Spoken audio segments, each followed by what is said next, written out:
Have you noticed how obsessed we all are with wellness? Seriously, from biohacking our sleep to optimizing every single meal, it feels like we're on this global quest for self-improvement.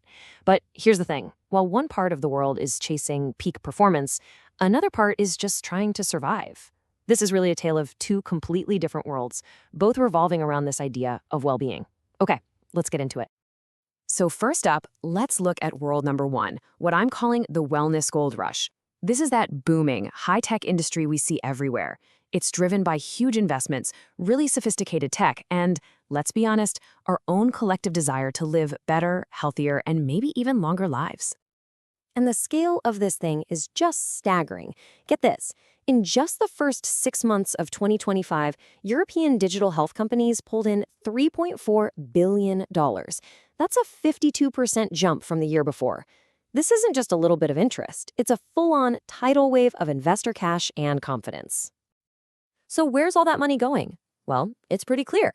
Artificial intelligence is the undeniable magnet here, pulling in about 2/3 of all that funding. And we're not just talking about wellness apps on your phone. 40% of it is going into some serious heavy-duty research, and another big chunk is for medical diagnostics. The goal here is to use AI to predict and diagnose diseases before we even know we have them. Wild stuff. All this high-level investment, it trickles down pretty fast into profitable businesses you probably see every day. From those fancy wellness gyms to the corporate wellness programs that companies bring in to boost productivity. And just look at those profit margins. They are incredibly healthy. Massage therapy can have up to a 50% margin. This is a seriously lucrative market. And this train is not slowing down. The whole digital mental wellness space is on track to become a nearly $2.5 billion industry in the next decade. It's a world built on optimization, personalization, and, yeah, a massive financial opportunity. But what happens when you strip all of that away? The apps, the gyms, the optimization. What does wellness even mean when your day isn't about peak performance, but just about basic survival? Okay, so let's shift gears and turn to our second world.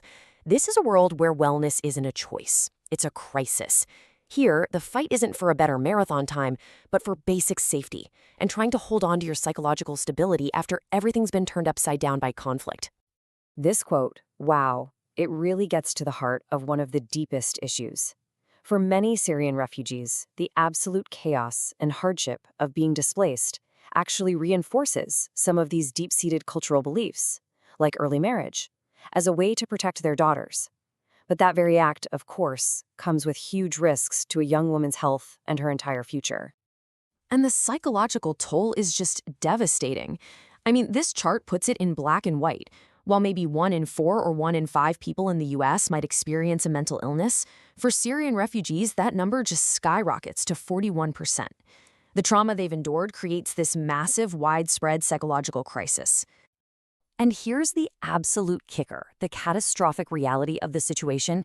There's basically nobody there to help. In the very countries that are hosting millions of refugees, you might find as few as a single psychiatrist for a city-sized population of 300,000 people. The support system isn't just strained, it's completely broken. So you have to ask, why is this gap so massive? It's not just about a lack of money or doctors. The barriers are deep, they're complicated, and they're woven right into the fabric of family and culture. So let's dig into why these walls are so high. First, you've got something called the family stress model. It's a straightforward but absolutely brutal chain reaction. It starts with economic hardship, like what refugees face every single day. That creates immense stress on parents. This stress then leads to conflict between the couple and harsh parenting, which, in the end, directly harms a child's mental health and development. But it goes even deeper than just money problems. There's another idea called the cultural conformity trauma model. And this one explains how intense pressure to just conform, to do what your family or culture expects, can itself be a source of deep, deep trauma, totally separate from any outside conflict. So what does that trauma actually look like? Well, it tends to show up in two major ways. First is identity confusion. That's that painful internal battle when what you believe clashes with what your family is telling you to believe. And second, there's relational betrayal. This is the profound psychological wound you get from being forced or even deceived by the very people you're supposed to be able to trust the most. And then, layered on top of all of that trauma, is this huge invisible wall of stigma. In many places, asking for help with your mental health is seen as a sign of weakness or something that brings shame on your family. So it forces people into silence, trapping them in this awful cycle of suffering. Okay, it is a really bleak picture, I know. But in the face of these enormous challenges, there are some really powerful efforts happening right now to try and bridge this gap, to connect these two worlds of wellness. The focus is shifting to finding solutions that can actually work on the ground. And these efforts tend to follow two main paths. On one side, you have the high-tech solutions, things like digital platforms and telemental health, a lot of which come from that wellness boom we talked about. And on the other side, you've got low-tech, on-the-ground community programs that are all about human connection and support. And this is where it gets really interesting. Some of that technology from the first world is being cleverly adapted to solve a core problem in the second. These digital platforms can offer confidential, private access to care. It's like a stigma bypass, letting people get help without having to worry about being judged by their community. But tech alone can't fix this. The solutions have to be built from the community up, too. UNICEF's strategy to end child marriage is a perfect example. It's about empowering girls with education, getting community leaders involved, and, this is so important, working directly with men and boys to change the very norms that are driving the crisis in the first place.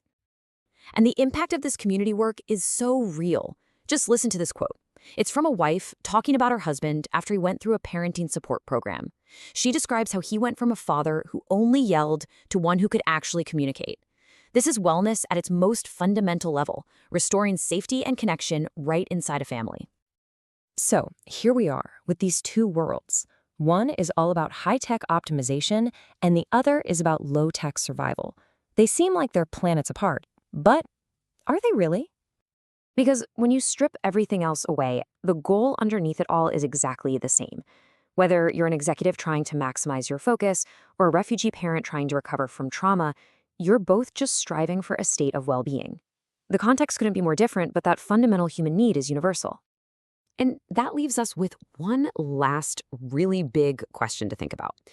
In a world where wellness is increasingly sold to us as a personalized product, something just for me, who is actually responsible for our collective health? When one person's well-being is so completely disconnected from another's, what does that really say about all of us? It's something to chew on. Have you noticed how obsessed we all are with wellness? Seriously.